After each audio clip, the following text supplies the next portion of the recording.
No le voy a decir maestra, pero no porque no la considere maestra, sino porque a mí me enseñaron a no hacerle a los demás lo que no me gusta que me hagan a mí. Dice la Biblia, sí. Sí, entonces, aunque la considero por supuesto una gran maestra de su arte, le voy a decir Beatriz, que es un nombre muy bonito. Yo soy de otra tribu, yo no soy de la tribu de los artistas ni de la tribu de los críticos de arte.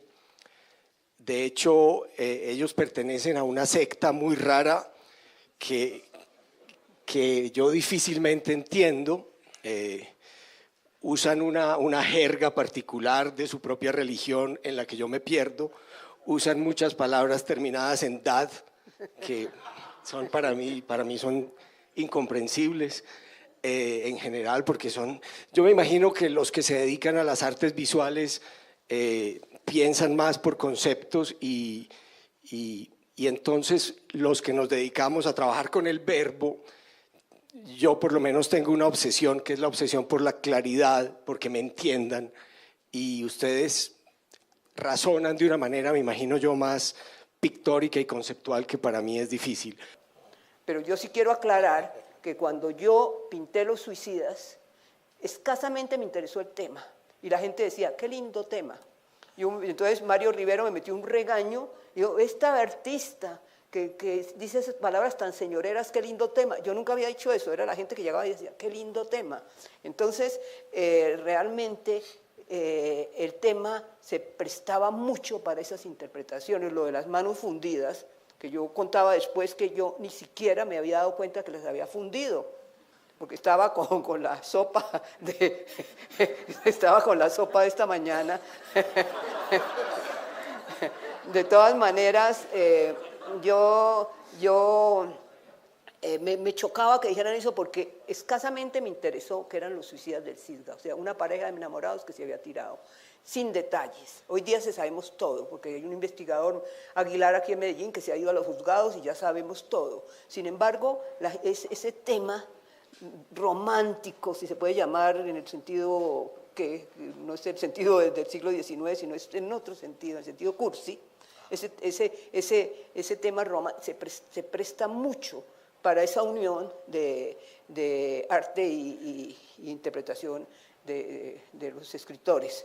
Entonces, pues yo tengo culpa en haber pedido que trajeran a Héctor Abad, porque yo sí creo que el artículo que él escribió se ajusta mucho a lo que uno no esperaba de un escritor.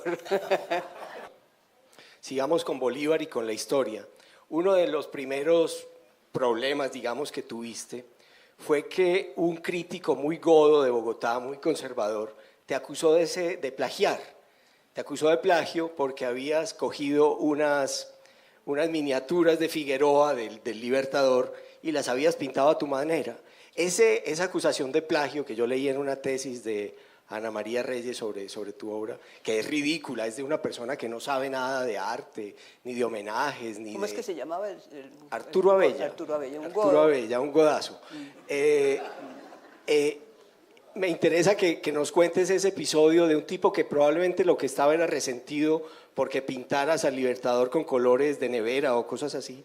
Y también me interesa tu relación con la cama en la que muere el Libertador en la quinta de San Pedro Alejandrino en Santa Marta. Esa es una época muy interesante, porque uno sin saberlo, aunque a mí me ha tocado la Holanda de los Probos, y nos tocó vivir con mi marido la Holanda de revolucionaria, uno no se da cuenta que estaba viviendo una época transgresora.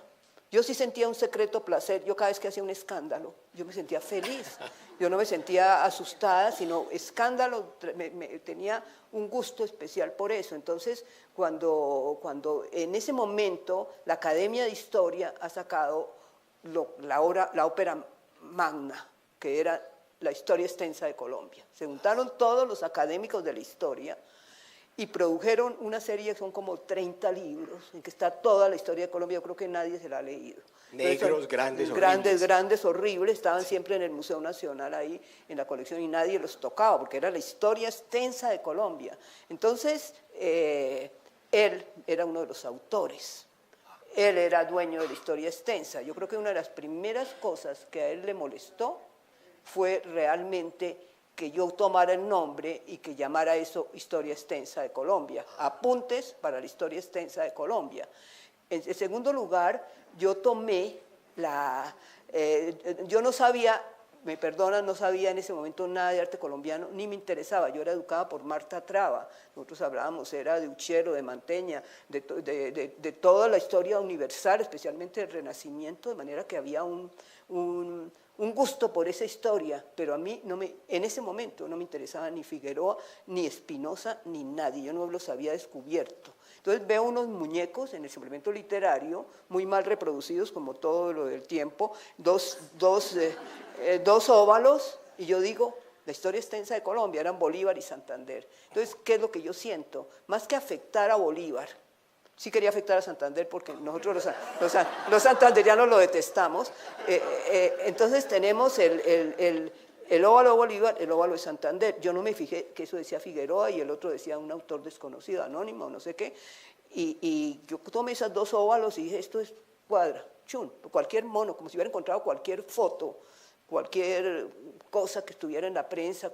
Entonces tomo esas dos imágenes y las pongo. Cuando yo sí sentí, lo único que sentí un poco de vergüenza dentro de mi actividad y mi actitud, perdón, transgresora, yo sí sentí que algo me dolía en el alma cuando este señor saca en la primera página del Espectador el segundo premio del Salón Nacional, el primero obviamente era Negret, segundo premio en el Salón Nacional, es una copia, es un fraude.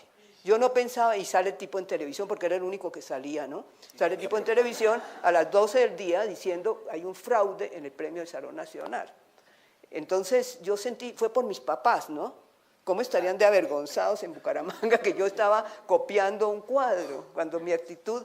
Entonces, pues salió, cosa que agradezco mucho, Hernando Santos escribió en Cosas del Día un artículo defendiéndome, y yo saqué una declaración, dije, bueno, es como nadie acusado de fraude a Botero por pintar la Mona Lisa, es la misma cosa. Entonces, Hernando Santos felicita por esa declaración mía y todo eso, pero yo lo único que sentí es que mis papás se pudieran afectar, pero yo estaba feliz. Por esa vocación de escándalo. Por la vocación de escándalo. Que sí. Es muy femenina, me decías ahora en el almuerzo. Sí, yo escribí una vez una nota sobre Débora Arango, o un reportaje, no me acuerdo bien qué era, cuando se empezó a redescubrir a Débora. Digo redescubrir para que no se ofendan los que se creen los primeros, los segundos, los terceros aquí en Medellín. De todas maneras, a redescubrir a Débora, en ese momento me pidieron un reportaje. Y yo dije, no, es que en las mujeres hay una voluntad de escándalo. Yo creo que por la misma manera machista en que hemos sido educados, entonces de pronto nos salen unas cosas, pero entonces me puse a ver la historia del arte y entonces encuentro que un artista, no me acuerdo cuál, de pronto los historiadores llegados del exterior me ayuden, en todo caso un artista que iba a las carnicerías y pintaba ya cuando no era permitido, como en 1810, 1815.